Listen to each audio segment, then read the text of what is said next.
Now, in the previous lecture, I am discussing about the zeroth law of thermodynamics and some process, है ना। तो अब हम लोग स्टार्ट करते हैं ये थर्ड लेसन में जो convention of heat and work transfer. ठीक है, हीट एंड वर्क ट्रांसफर का जो कन्वेंशन है, साइन कन्वेंशन, उसको हम लोग यूज क्या करेंगे पूरे थर्मोडायनेमिक्स में, वो हम लोग देख लेते हैं। तो ये हमारा अगर सिस्टम है और अगर हम लोग ये वर्क इन हो रहा है, ठीक है, सिस्टम में, तो हम लोग लेंगे इसको साइन कन्वेंशन के हिसाब से निगेटिव लेंगे हम लोग। ओके, और अगर वर्क हमारा जो है निकल रहा है सिस्टम से, प्रोड्यूस कर रहा है, तो हम लोग वर्क क्या ले लेंगे, पॉजिटिव ले लेंगे। सेम कंडीशन होगा, क्या होगा, जस्ट अपोजिट डायरेक्शन हो जाएगा, अपोजिट हो जाएगा।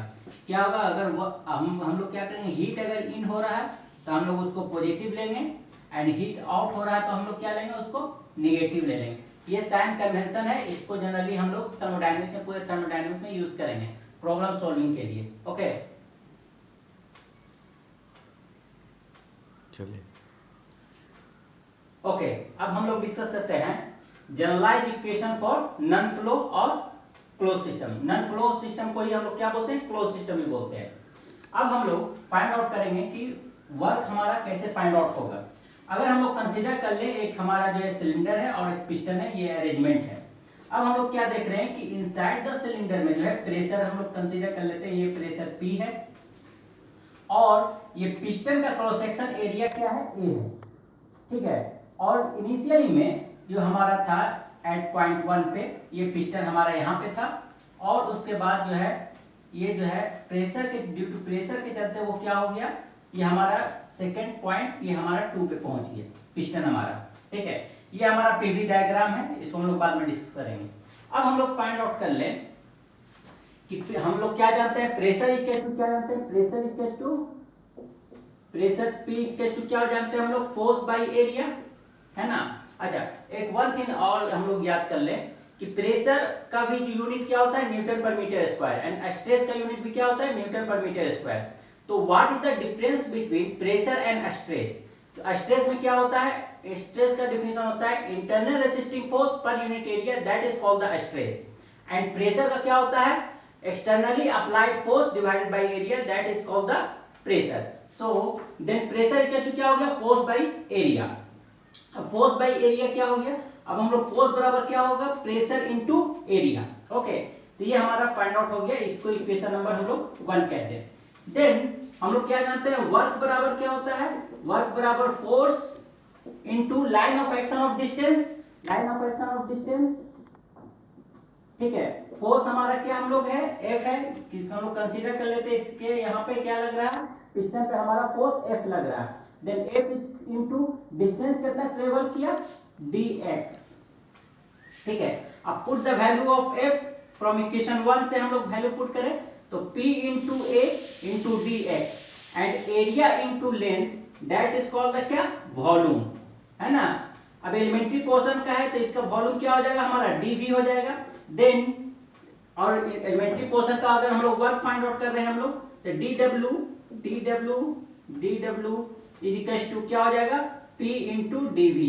अब हम लोग क्या है, प्रोसेस हमारा 1 से 2 है, तो अब हम लोग क्या करेंगे, इंटीग्रेट करेंगे, इंटीग्रेटिंग बोथ द साइड्स 1 से 2, 1 to 2, देन W1 से 2 इक्वल टू क्या हो जाएगा, इंटीग्रेशन ऑफ PdV, है ना।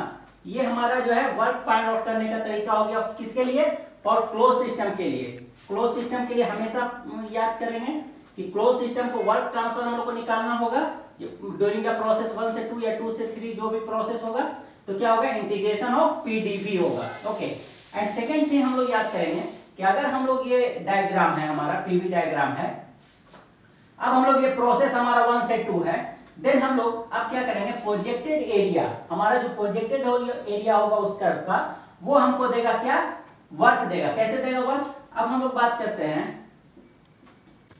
कि एरिया बराबर, यहाँ पर एरिया जो साइडेड एरिया है, एरिया बराबर क्या हो जाएगा, एरिया बराबर हो जाएगा P इंटू dV, है ना, dV हो जाएगा और P हो जाएगा ये P into dV, and P into dV equal to क्या होता है हमारा, P इंटू dV बराबर क्या होता है, वर्क, है ना। तो क्या हो गया, एरिया बराबर क्या हो गया, एरिया बराबर क्या हो जाएगा, वर्क, है ना। तो ये हम लोग फाइंड आउट कर लिए। अब हम लोग देखेंगे कि अगर प्रोसेस 1 से 2 है और उसका प्रोजेक्टेड एरिया अगर वॉल्यूम लाइन पर हम लोग डालते हैं, तो वॉल्यूम लाइन पर डालेंगे तो इसका प्रोजेक्टेड एरिया जो होगा ये हमको क्या देगा, वर्क।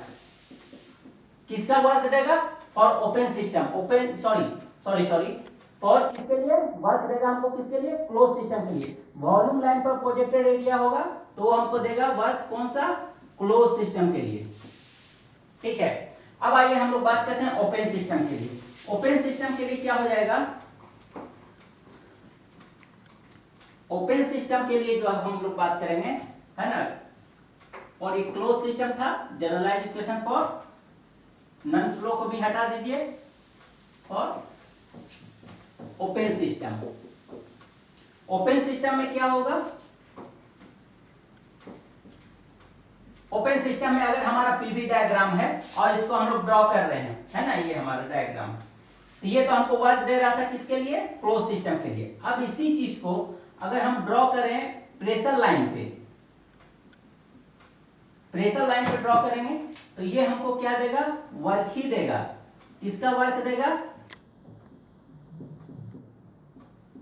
ये वर्क देगा हमारा किसके लिए, ओपन सिस्टम के लिए। वर्क कौन सा सिस्टम के लिए देगा, ओपन सिस्टम के लिए। प्रेशर लाइन पे जब ड्रॉ करेंगे हम लोग प्रोजेक्टेड एरिया तो वो हमको वर्क देगा ओपन सिस्टम के लिए। वॉल्यूम लाइन पर जब ड्रॉ करेंगे प्रोजेक्टेड एरिया तो वो हमको वर्क देगा क्लोज सिस्टम के लिए। ओके, देन अब हम लोग बात करें कि work transfer for open system, d W equals to क्या होता है, जस्ट अपोजिट हो जाएगा वीडीपी, है ना, ओपन सिस्टम के लिए विथ नेगेटिव साइन। ठीक है, तो क्या हो जाएगा, W1 से 2 for open system. Open system के क्या हो गए, इंटीग्रेशन ऑफ माइनस VDP। ठीक है, ये हमारा किसके लिए हो गया, ओपन सिस्टम के लिए हो गया, ओपन सिस्टम के लिए। और ये हमेशा याद रखिएगा कि जो प्रोजेक्टेड एरिया होगा, अगर प्रेशर लाइन पे प्रोजेक्टेड एरिया को ड्रॉ करेंगे तो वो हमको वर्क देगा ओपन सिस्टम के लिए। वॉल्यूम लाइन पे जो ड्रॉ करेंगे उसका प्रोजेक्टेड एरिया तो वो हमको देगा वर्क किसके लिए, क्लोज सिस्टम के लिए। नाउ अब हम लोग डिस्कस करते हैं क्लोज सिस्टम वर्क, है ना, एंड नन फ्लो वर्क। ठीक है, क्लोज सिस्टम वर्क को ही हम लोग नन फ्लो वर्क भी बोलते हैं। In various process, various process mean isochoric process, isobaric process, isothermal process, adiabatic process and polytropic process. इसको हम लोग वर्क कैसे फाइंड आउट करेंगे ये सब प्रोसेस का, तो हम लोग पहला जो हम लोग डिस्कस कर लेते हैं constant volume process, that is called the isochoric process. वहां पे क्या था, आइसोकोरिक प्रोसेस में वॉल्यूम इक्वल्स टू कांस्टेंट होगा। अगर इसका हम लोग पीवी डायग्राम खींचे तो हम लोग क्या देख रहे हैं, पीवी डायग्राम में ये हमारा P और ये V का डायग्राम है। ठीक है, प्रेशर एंड वॉल्यूम का डायग्राम है। और हम लोग प्रोसेस, अगर वॉल्यूम कांस्टेंट का प्रोसेस है तो प्रोसेस कैसा हो जाएगा, 1 से 2, ये वॉल्यूम कांस्टेंट का प्रोसेस है, या 1 से 2 ऐसा प्रोसेस होगा, that is called the volume constant process. Okay, अब वॉल्यूम कांस्टेंट प्रोसेस में अब हम लोग बात करते हैं आइडियल गैस इक्वेशन। क्या हम लोग जानते हैं, PV पर power n equals to constant, है ना। देन अब हम लोग क्या होता है, वॉल्यूम हमारा कांस्टेंट है तो इसको अब हम लोग और डिफाइन कर लेते हैं, PV पर पावर n। अब दोनों तरफ हम 1/n पर पावर हम लोग से मल्टीप्लाई कर दें 1/n से। देन यहाँ पर क्या हो जाएगा, P पे power 1/n into V equals to C पे पावर 1/n, ये होगा ना। अब क्या होगा कि वॉल्यूम हमारा कांस्टेंट होने का कैसे होगा, वॉल्यूम कांस्टेंट जब हमारा इफ n इक्वल्स टू क्या हो जाएगा, infinity, then volume is constant, then volume is constant. n equals to infinity होगा तब हमारा वॉल्यूम क्या होगा, कांस्टेंट होगा। जब वॉल्यूम कांस्टेंट होगा तो dV बराबर क्या हो जाएगा, 0। dV क्या है actually, final volume minus initial volume, यही तो है हमारा dV। तो जब हमारा वॉल्यूम कांस्टेंट हो गया तो क्या हो गया कि 1 और 2 प्रोसेस में क्या हो जाएगा, 0 हो जाएगा वो। ठीक है, 1 और 2 पॉइंट पे। तब हम लोग अब बात करते हैं, हम लोग प्रीवियसली जो निकाले थे work transfer for close system के लिए क्या इक्वेशन बनाए थे हम लोग, प्रोसेस W1 से 2 equals to integration of PdV, process 1 से 2, ये था ना। And volume is constant, that means कि होल टर्म इज कांस्टेंट, माने होल टर्म क्या हो जाएगा, 0 हो जाएगा। देन W1 से 2 इज इक्वल्स टू क्या हो जाएगा, 0। किसके लिए, फॉर आइसोकोरिक प्रोसेस के लिए, जहां पे वॉल्यूम कांस्टेंट होगा वहां पे हमारा वर्क जो है, वर्क ट्रांसफर जो है, वर्क ट्रांसफर क्या हो जाएगा हमारा, 0 हो जाएगा। ओके, देन सेकेंड अब हम लोग बात करते हैं आइसोबारिक प्रोसेस के लिए। आइसोबारिक प्रोसेस में क्या होता है? आइसोबारिक प्रोसेस में होता है हमारा क्या, प्रेशर वहां पे कांस्टेंट होता है, pressure constant, that is called the isobaric process. ठीक है, दूसरा में हम लोग बात करते हैं आइसोबारिक प्रोसेस। वहां पे क्या होता है, प्रेशर कांस्टेंट होता है। अगर हम लोग पीवी डायग्राम खींचे तो ये क्या हो जाएगा, ये हमारा पी, ये हमारा वी का डायग्राम है। अब हम लोग क्या करते हैं, प्रेशर कांस्टेंट है हमारा, प्रेशर कांस्टेंट माने 1 to 2 और ये हमारा 1 से 2, ये हमारा प्रोसेस है। ठीक है, अब हमारा प्रेशर कांस्टेंट प्रोसेस है। आइडियल गैस इक्वेशन से हम लोग क्या जानते हैं, पी वी पर power n equals to constant, है ना। अब हम लोग बात करें कि प्रेशर कांस्टेंट कैसे होगा, जब हमारा क्या होगा, एन का वैल्यू क्या हो जाएगा 0, तब हमारा क्या हो जाएगा, प्रेशर कांस्टेंट हो जाएगा। देन पी इक्वल्स टू क्या हो जाएगा, कांस्टेंट, प्रेशर हमारा कांस्टेंट हो गया। एंड हम लोग क्या प्रीवियसली जो निकाले थे, हम लोग work transfer during the close system, for close system के लिए क्या हम लोग निकाले थे, W1 से 2 equals to integration of process 1 से 2 PdV, यही था ना। एंड प्रेशर इज कांस्टेंट, तो प्रेशर क्या हो जाएगा, बाहर हो जाएगा, तो इंटीग्रेशन 1 से 2 dV, है ना। देन W1 से 2 वर्क ट्रांसफर ड्यूरिंग प्रोसेस 1 से 2 is equals to P into V2 minus V1, ये हम लोग का work transfer during the process 1 से 2 में हमारा किसके लिए, पर आइसोबारिक प्रोसेस के लिए, that means pressure constant process के लिए वर्क का ट्रांसफर क्या हो जाएगा, P into V2 minus V1।